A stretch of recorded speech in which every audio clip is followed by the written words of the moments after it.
आज क्या पढ़ेंगे हो? वृत्त। क्या पढ़ेंगे हो? जिसको सर्कल कहते हैं। इंग्लिश में क्या कहते हो? सर्कल। सर्कल कहते हैं। क्या कहते हो? देखो ये वृत्त हुआ। ये क्या हुआ हो? ये क्या हुआ हो? वृत्त। ये क्या हुआ हो? ये वृत्त। इसको क्या कहते हो? गोल। गोल तो नहीं बना उतना, ठीक ना? इसको क्या कहते हो? वृत्त। देखो बीच वाले को वृत्त का केंद्र कहते हैं। इसमें जो बीच बीच वाले भाग को होते हैं वो क्या कहलाते हैं? क्या कहलाते हो? इसको केंद्र कहते हैं। क्या कहते हो? इसका क्या नाम है हो? केंद्र।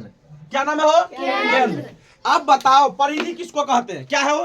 परिधि। देखो ई वाले सबको परिधि कहते हैं। जितना रेखाएं हैं इस सबको क्या कहते हो? इसको क्या कहते हो? परिधि। अब बोलो सर त्रिज्या इसमें क्या होता है? वृत्त में त्रिज्या होती है, वृत्त में व्यास होते हैं, वृत्त में होते हैं, ठीक ना? क्षेत्रफल भी होते हैं। इसको हम क्या कहते हो? इसको क्या कहते हो? क्या कहते हो? क्या कहते हो? त्रिज्या। अब व्यास किसको कहते हैं? इस केंद्र के बीचों बीचों दूरी वाले को हम क्या कहते हैं? इस पूर्ण वाले करते हो क्या कहते हो? क्या कहते हो? क्या कहते हैं? क्या कहते हो? क्या कहते हो? व्यास। इसको क्या कहते हो? व्यास। अब बताते हैं वृत्त में, वृत्त में अनेक त्रिज्या होते हैं।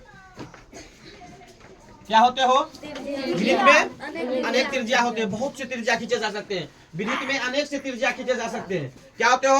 वृत्त में अनेक से त्रिज्या खींचे जा सकते हैं।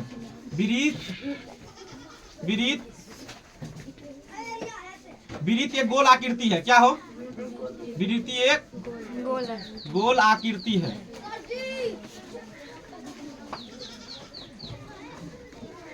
वृत्त एक गोल आकृति है। क्या हो?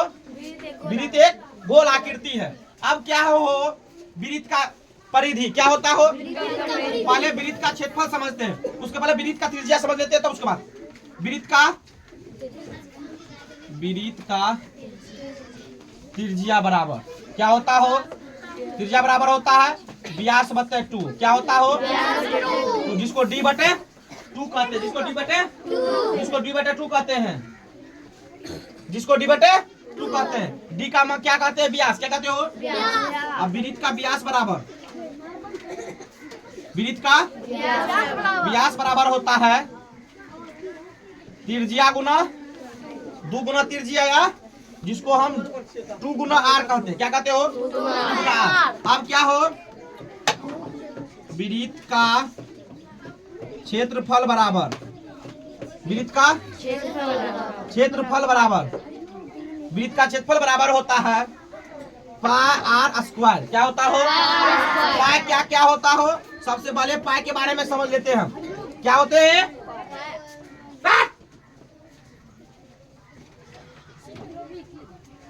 पाई क्या होता हो? पाई का मान होता है, पाई का मान 22 बटे 22। पाई का मान क्या होता हो? 22 बटे। आप बताओ आर मतलब क्या होता हो? त्रिज्या। क्या कहते हो?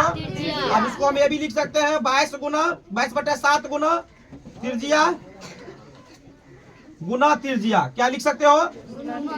लिख सकते हैं ना? लिख सकते हैं ना? अब वृत्त का क्या होता हो? वृत्त का परिमाप, वृत्त का 2 पाई आर। पाई का मान क्या होता हो? आर मतलब क्या होता हो? आर मतलब क्या होता हो? क्या होता है? ठीक है। अब बताओ वृत्त का त्रिज्या खंड। अब वृत्त का त्रिज्या खंड किसे कहते हैं? देखो इसका एक खंड को हम क्या कहते हैं? वृत्त का खंड कहते हैं। क्या कहते हो? अब वृत्त का पूरे वाली भाग को हम क्षेत्रफल कहते हैं। जब वृत्त का पूरा क्षेत्र रंग देंगे तो उसे क्या कहेंगे हम? क्षेत्रफल। वृत्त के बारे में समझ गया तुम लोग? वृत्त के बारे में समझ गया तुम लोग? ठीक।